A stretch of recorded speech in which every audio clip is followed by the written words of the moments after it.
Well, joining me now are the former director of MI6, Sir Edmund Skidmark, and the international diplomacy expert and former intelligence operative, Richard Mange. Gentlemen, thank you very much for joining me. It's a pleasure. Thank you for having me. This is, it's a tricky subject, okay? It's a tough debate, and there are lots of arguments on both sides, but I think it's something that's worth it's a discussion that's worth having, which is why I wanted to speak to both of you. I want to put the question to you both, and I want an honest answer. Should the next James Bond have a dicky dick? I mean, personally, when I think of spies, I think of male genitalia.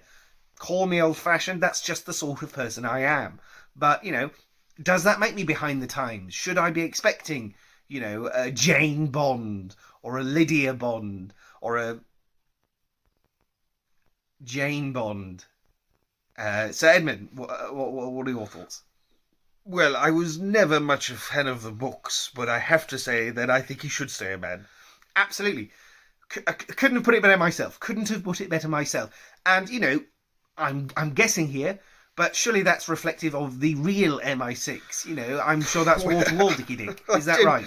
I wouldn't say that at all. No, I wouldn't say. No, I'm sorry. I mean, there are. Sorry, go on, Richard. You have your say. I'm sorry. I just think, I don't see what the problem is. It provides a great platform for a female actress.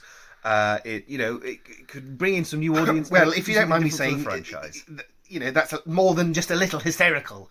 But I think if we're looking at the fundamental issue here, I think, James Bond is a man. I grew up with him as a man. You grew up with him as a man. I don't see why anyone should be any different. I think if you're confronted with a female James Bond and, there's a woman there standing over you wearing a man's suit with shapely legs, curvy breasts, wonderful figure with a gun pointed directly at you, you're just going to get confused.